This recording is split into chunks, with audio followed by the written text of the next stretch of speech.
Mengenal filsafat sebagai inti dari tradisi ilmiah oleh Tuah Gahara RM, bagian 1. Sudah hampir sepekan masa kuliah semester genap dimulai. Namun kegiatan mahasiswa di kampus masih relatif sepi.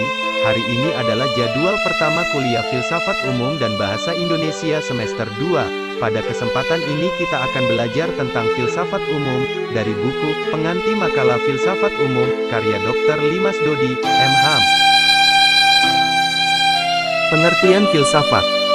Pengertian filsafat secara bahasa adalah berasal gabungan antara bahasa Arab falsafah dan bahasa Inggris filosofi, yang mana kedua bahasa tersebut berasal dari bahasa Yunani, filosofia yang berarti philos, yaitu cinta, dan sophia, yaitu bijaksana, pengetahuan, hikmah atau wisdom.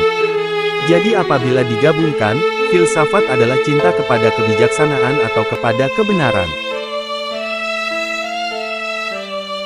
Sedangkan dalam pengertian praktisnya, filsafat adalah alam pikiran atau alam berpikir. Berfilsafat artinya berpikir, namun tidak semua kegiatan berpikir itu disebut filsafat.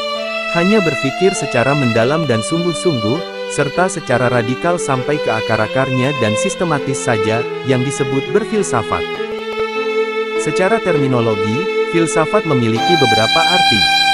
Pertama, filsafat berarti pandangan hidup, yakni suatu cara pandang seseorang tentang kehidupan, yang didasarkan pada suatu prinsip atau nilai tertentu, yang diyakini kebenarannya. Filsafat dalam hal ini bersifat praktis. Kedua, filsafat berarti metode atau cara berpikir. Cara berpikir filsafati bersifat khas, berbeda dengan cara berpikir orang awam, atau berbeda dengan cara berpikir para spesialis. Kekhasan berpikir filsafati ditandai dengan penekanan pada tiga hal, yaitu radikalitas, komprehensivitas dan integralitas. Radikalitas berpikir filsafat, ditandai dengan kemampuan berpikir secara mendalam, dalam rangka menemukan hakikat suatu persoalan.